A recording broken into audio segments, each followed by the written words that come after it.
How do? My name is Andrew Hancock and I'm a VMware technical architect from Yorkshire in the United Kingdom. I also keep honeybees, so I'm a beekeeper, and I also have an allotment where I grow vegetables and flowers. But anyway, I digress. We'll discuss more about that as you get to know me when we actually basically start doing more of these videos. I've worked with VMware product line since their inception in 1998, so that's about 23 years now I've worked with the VMware product line. And some may say that if you cut Andy in half, it reads VMware like a stick of rock from Blackpool. I've also written over 100 articles for Experts Exchange and won many other awards and accolades over the years. And I'm honoured to have been accepted into the VMware Expert program for the last 11 years, and more recently a VMware vExpert Pro for the last 2 years. This is my third video now for Experts Exchange in a series of Hancock's VMware half hours, which will support the VMware how-to series I've created over the years, which are step-by-step articles with screenshots. Now we're going to basically use all those articles and we're actually basically going to turn them into 30-minute videos. Some might be a bit longer, some might be a bit shorter. And today, without further ado, we're going to look at creating that magical virtual file, that ISO image, the .iso.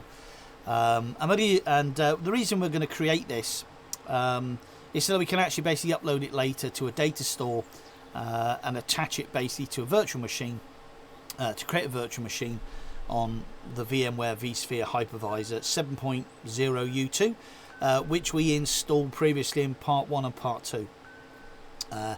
Now, CD-ROMs these days really are a bit older, a bit legacy. A lot of the software these days already basically comes as an ISO image, so there's no need to do this. But there might be a reason, a valid reason, that you need to basically create an ISO. Well, today I've got a USB DVD-ROM drive. The reason why I've got a USB DVD-ROM drive is because the actual laptop I'm using, its DVD-ROM drive is broken. But this has actually basically come in handy several times. I generally keep it in my laptop bag. And you know, there have been several times when, you know, I've been at a client site and they need to fetch something from the CD-ROM. Yeah, it's a bit old hat, I know, but it's been a lifesaver. So I'm just actually going to plug this into my laptop down here. Okay, so that's plugged in. Okay, so here I've got an old friend. This is an old friend. This is actually a Pucker Windows 2000 Advanced Server CD. And you're probably thinking, why on earth is he digging out a Microsoft Windows 2000 Advanced Server CD?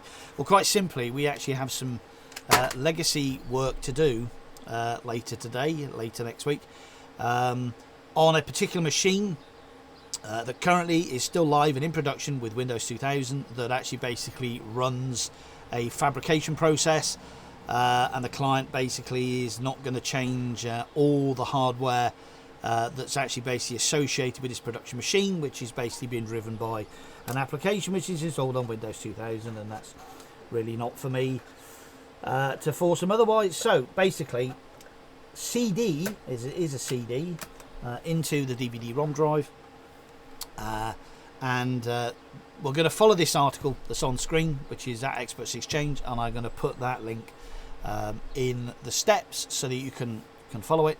And the first thing basically that we're going to do, okay, I've got a little warning there that basically is popping up, basically telling me that I've got a CD DVD recommendation by the fabulous product Bitdefender, and it wants to scan the device. I actually know this is a Pucker official, so I haven't got any concerns, and I'm not going to scan that device, which is basically just going to delay proceedings for this particular video.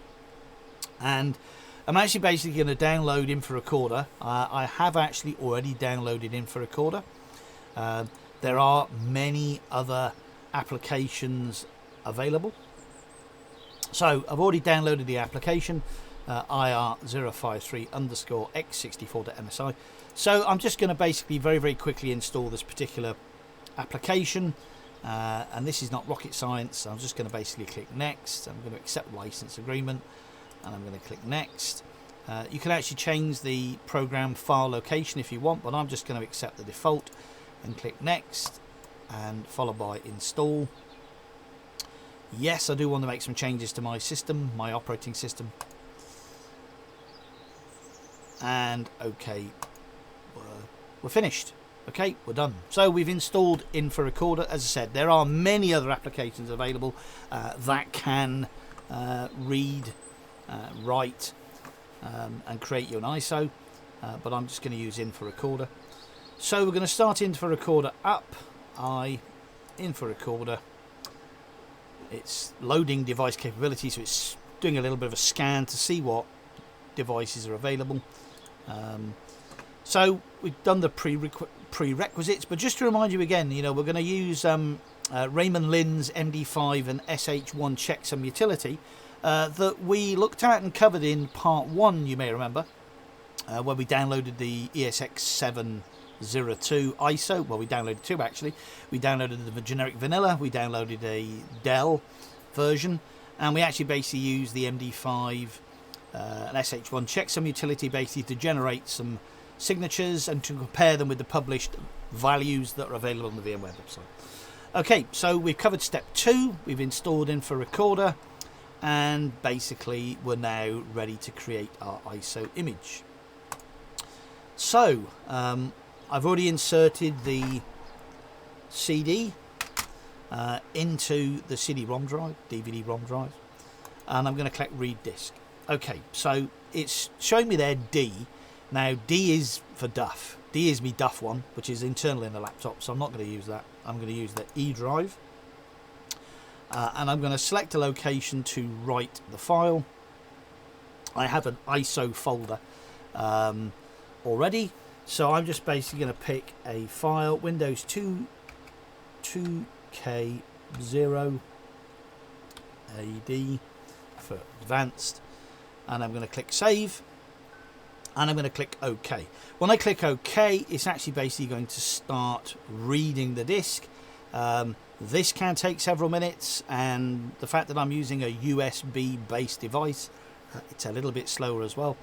So I'm just actually going to start this, and it's now actually starting to read the disk. You can't see, but I can see. The lights come on the disk, and it's actually basically starting to read. Okay, total progress 2%. So I'm just going to pause at this point, and after the edit, I'm going to speed this up because you don't want to be sat here for 2 minutes, basically watching paint dry and watching it read a disk and listen to me waffle on. So I'll be back shortly.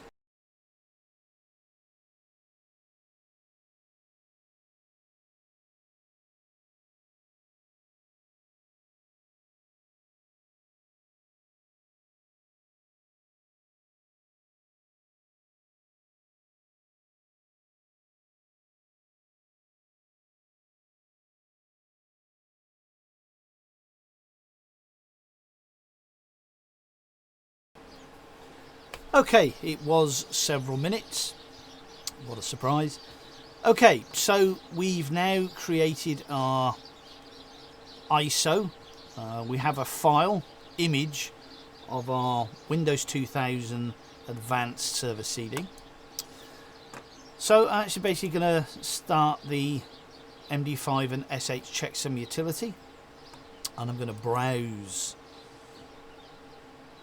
to the location, my ISO location that has that file, just over 400 megabytes, which is very, very small in comparison to server editions these days, which can be 4, 5 or 6 gig. Okay, so I'm going to click OK, and this is where the magic's going to happen. And you would have already done this if in part 1. You'd have seen this, that basically the laptop does all the heavy lifting and basically generates a signature. So okay, congratulations. You've successfully created an ISO image, a virtual image of a CD-ROM, and you've used the MD5 and SH1 checksum utility to create that MD5 signature. Make a note of the MD5 signature because we're going to be using this in part 5 once we've uploaded it to our ESXi 7.0 U2 host, and we're going to verify that we've actually basically got a pucker copy. So if you like this video, thumbs up. I'll put all the links to the software that I've used in the steps. Stay safe, and I hope you join me for part 5, where we're going to basically look at using this ISO to upload and use on our server. So all the best, stay safe, goodbye.